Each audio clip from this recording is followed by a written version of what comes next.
It's been called a safe haven. A picture came through of a man's penis. Not for children, but for their predators. You done anything with a boy?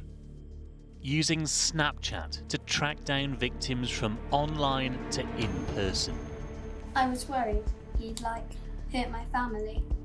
I've been to meet the families whose children have been abused by paedophiles on the app. The monster's actually in my children's bedrooms, on their phones. Spoken to police about the scale of the problem. We're arresting over 1,000 people each and every month who are committing this kind of abuse.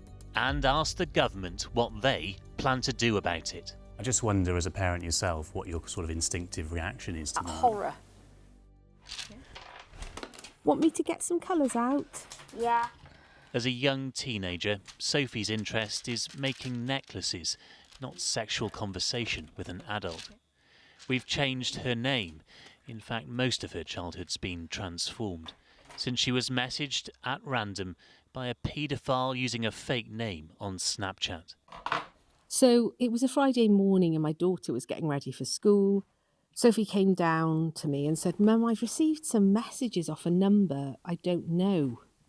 But it says his name is Tom Bailey."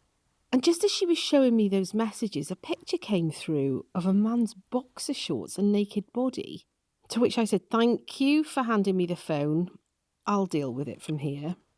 These messages carried on coming through quite quickly and they were getting quite vile.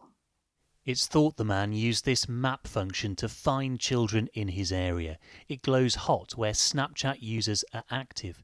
From there, Sophie's predator could send her messages and pictures unsolicited. Hope you like. I'm in Derby and 19.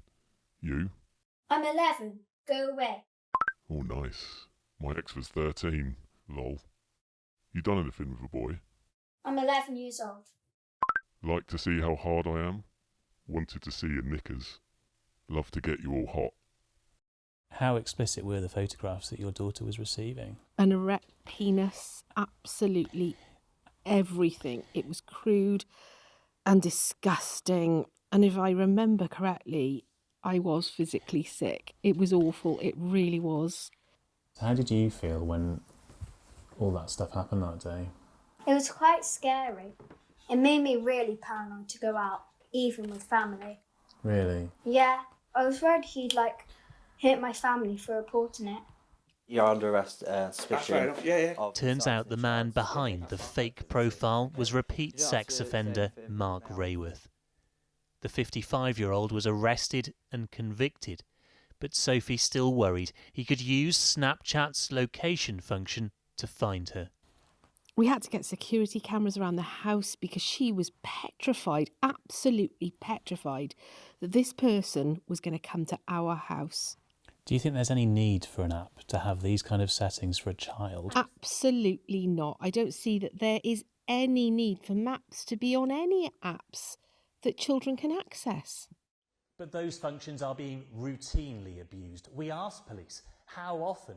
The 37 forces that responded to us had recorded more than 100,000 crimes linked to Snapchat in the past 5 years. And the vast majority, 87,000, were sexual or violent.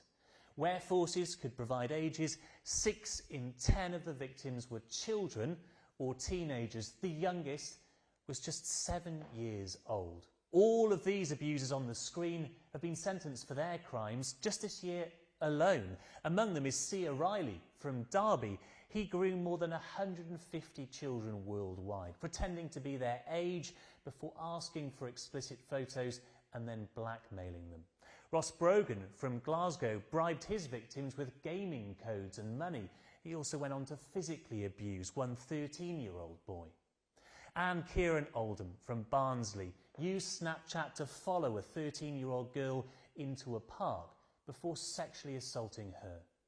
We're arresting over 1,000 people each and every month who are committing this kind of abuse and safeguarding 1,200 children each and every month.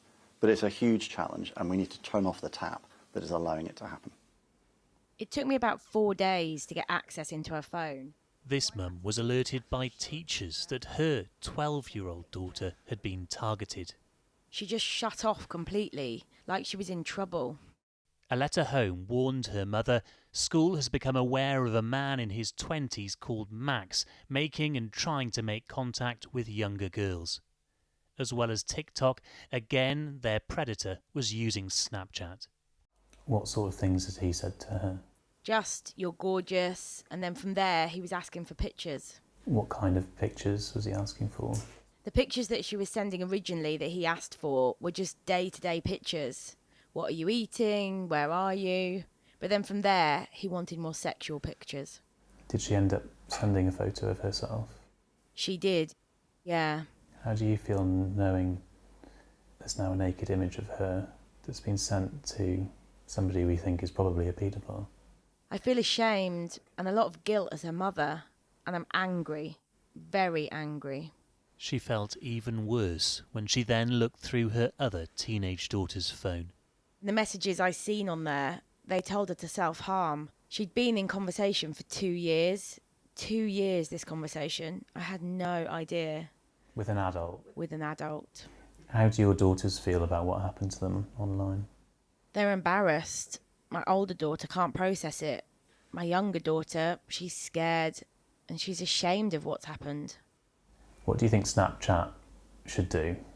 If I had my way, the app would be gone, deleted, gone, banned. I've always tried to protect my kids from the monsters on the outside and make sure my children are safe. But the whole time the monster's actually in my home, in my children's bedrooms, on their phones. That fear seems to be shared by the minister. We had to get security cameras around the house because she was petrified, absolutely petrified. She was. Who's currently considering a ban on social media for under 16s. I just wonder, as a parent yourself, what your sort of instinctive reaction is to that. Horror. Fear. Any parent watching that will just, be shaking with worry about their child. What are you going to do? We'll be coming forward with our proposals imminently, but I think about parents who I think are crying out for help. They want to do the right thing. They want to make sure their children are safe, but it's really difficult to keep on top of all of these apps and all of the different things that are happening. So I think the reason why parents have been so supportive of a ban is because of the simplicity. It's a clear message about expectations. The other argument sometimes put is, we shouldn't be regulating too heavily and it's up to tech companies to change their ways and improve it. They've had their chance. They've had their chance. You think they've had their chance and that's... Time and time again. They have had a chance to put this right. So the question isn't if we're going to act, it's how. In response to our investigation, Snapchat told us the stories shared by these families are devastating. Sexual exploitation is an abhorrent crime and we're working hard to combat it, including by continuously evolving our safety mechanisms as criminals change their tactics.